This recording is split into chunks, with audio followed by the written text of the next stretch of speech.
Hi guys, today we're going to review what we learned in algebra last week. Just a heads up, you are going to have your post-test on Thursday of this week, so I want to make sure this is all fresh in your mind and you have plenty of time to ask for help if you don't quite understand. So first we're going to start with reviewing our vocabulary. The first vocabulary word I want you to know is variable. And a variable is an unknown number, and it's often represented by a letter. I went ahead and put these examples back in here for you. 9 minus x, x is your variable. 10 plus c, c is your variable. Next, we have constant.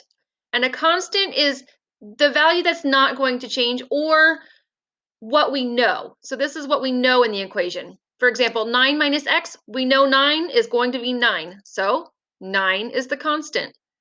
10 plus c, 10 is our constant. Next, we have expression. The important thing to remember about an expression is that an expression has no equal sign. So h minus 5, there's no equal sign. This is an expression. An equation, however, does have an equal sign. It also compares two expressions. So 5 plus c is my first expression. 2 plus 10 is my second expression. And then putting that equal sign in between them turns it into an equation. Same with the second example. 6x is my first expression. 4 plus 8 is my second expression. The equal sign comparing them together turns it into an equation. Let's look at an example. 5 plus c equals 2 plus 10. Is this an equation or an expression? Pardon me. An equation or an expression? This is an equation. How do we know? It's got an equal sign with two expressions. Next, I want you to identify one of the expressions in this equation. I'll give you a hint. There are two.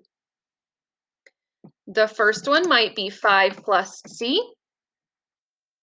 And the second one, 2 plus 10. Both of those answers would be correct if I'm asking you to identify one of the expressions. Next, I want you to identify the variable. Remember, the variable is what we don't know, and it's often the letter in your equation. So in this case, our variable is c. Now I want you to identify one constant. And the constant is what we know. It's what's not going to change. So up here we have 3. We have 5, 2, and 10.